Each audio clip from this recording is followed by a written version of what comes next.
네, 빅데이터 뉴스 시간입니다. 반기문 전 총장이 사퇴하고 나서 대선 판도가 다소 좀 움직임이 있습니다. 조기 대선이 치러진다면 이제 한 석 달 정도 남았을 텐데요. 이 후보들이 부동층을 공략할 시간 그만큼 줄었습니다. 지난주에 예고는 해드렸습니다만 오늘 대선 빅데이터 뉴스에서는 아직 지지 후보를 정하지 않은 유권자들의 마음을 한번 알아봤습니다. 서울대 데이터 저널리즘랩 장슬기 연구원 나왔습니다. 안녕하세요. 안녕하십니까. 안녕하세요. 자, 여기 부동층, 먼저 부동층에서 어떤 후보자에 대한 호감이 높은지 이거를 좀 분석을 하셨다고요? 네, 조사한 유권자 1,000명 가운데요. 아직 투표 의향이 있으나 아직 투표할 후보를 정하지 못했다, 마음을 정하지 못했다라고 응답한 사람들이 약 30% 정도였습니다. 상당히 많죠? 그렇죠. 네, 지난 18대 대선에서 당락을 가른 차이가 약 3%포인트였다는 점을 감안을 하면 이분들의 마음이 어디로 움직이느냐가 상당히 중요해질 것으로 네. 보입니다. 그래서 함께 표를 보시겠습니다. 이 부동층 분들이 어떤 분을 선호하고 있었는지를 한번 찾아봤는데요. 함께 보시면 위로 올라갈수록 호감도가 높았다는 뜻이고요. 아래로 내려갈수록 비호감도가 높았다는 뜻입니다. 그러니까 해당 후보자들 이름이 아래 나와 있죠. 네, 함께 보시면 지지 후보 미결정층에서 가장 호감이 컸던 후보는요. 사실 공교롭게도 이번 주 불출마 선언을 한 반기문 전 총장이었습니다. 가장 위에 점이 있는 게 보이시죠? 네. 반 전 총장이 이 결과 보시면 약간 후회하실지도 모르실 것 같다는 생각도 드네요. 자, 그럼 뭐 이분들 마음이 어떻게 움직이는지는 조금 이따 살펴보기로 하고, 자, 그 전에 말이죠. 현재 지지율이 가장 높은 후보가 문재인 전 대표 아닙니까? 그런데 지금 보니까 부동층 쪽에서는 별로 인기가 없네요. 이미 뭐 마음을 다 굳힌 건가요, 지지층이? 당내 경선을 치러야 하는 민주당 후보들에게는요, 상당히 역전의 기회가 될 수 있는 근거가 될 수 있을 것 같습니다. 문재인 후보자가 가장 낮게 호감도가 되어 있는데요. 그렇기 때문에 이제 민주당 경선을 이제 예측하기가 솔직히 어려울 수도 있다고 얘기할 수 있을 것 같습니다.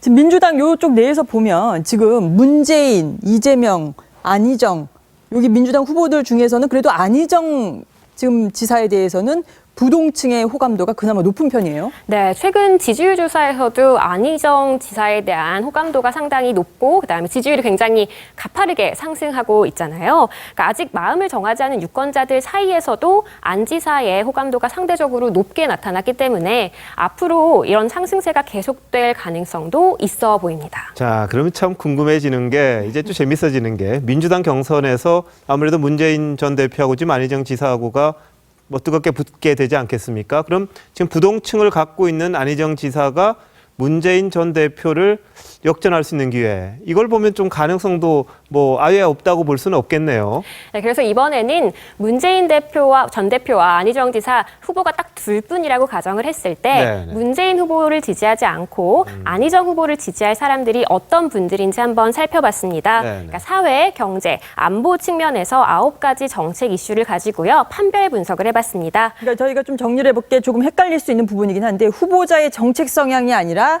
유권자의 정책 선호 성향을 가지고 분석을 했다는 거죠? 네, 맞습니다. 그러니까 안희정 지사를 선호하는 유권자들이 어떤 정책을 선호하고 있는지를 확인해봤습니다. 그러니까 표를 보면서 설명해드리겠습니다. 그러니까 정책별로 막대가 높을수록요, 해당 정책을 두고 두 사람의 지지층 간의 생각의 차이가 컸다는 것을 의미를 합니다. 자, 가장 높은 두 가지의 그래프를 보시면요. 집시법 찬반과 그리고 국가보안법 유지 폐지가 되겠죠.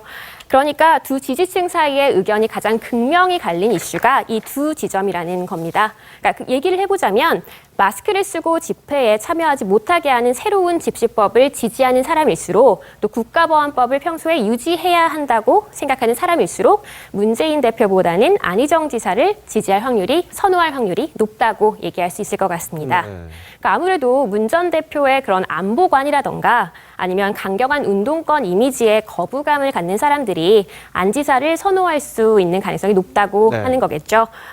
산술적으로는요, 안희정 지사가 이런 유권자들을 공략을 했을 때 문재인 후보와의 격차를 줄일 수 있다는 것을 의미합니다. 그러니까 좀 요약해서 보자면 새 집시법을 지지하고 국가보안법을 지지한다라는 거는 아무래도 보수 성향의 그런 지지층들이 문재인 전 대표보다는 안희정 지사에게 더 많이 쏠린다. 이렇게도 분석할 수 있겠군요. 네, 그렇죠. 그런 국가보안법이나 집시법에서 보수적인 입장을 취하는 분들이 안희정 지사를 더 선호할 수 있다는 이야기입니다.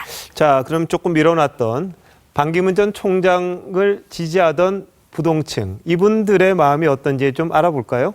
네, 반 전 총장을 지지하던 사람들과 그렇지 않은 사람들 차이가 상당히 분명했습니다.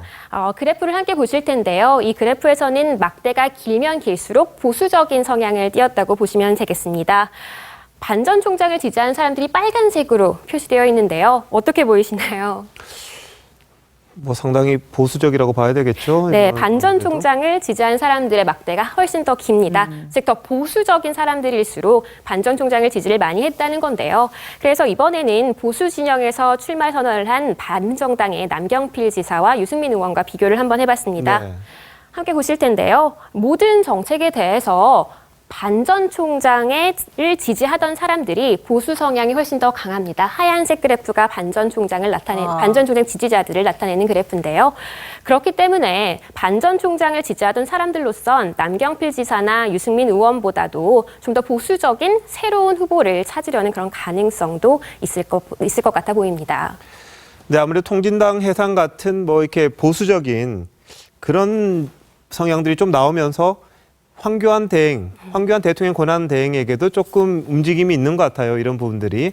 근데 앞으로 이제 어떻게 될지 또 다음 주에 한번 알아봐 주실 거죠? 네, 그렇게 하겠습니다. 네, 오늘 뉴스 고맙습니다. 네. 감사합니다.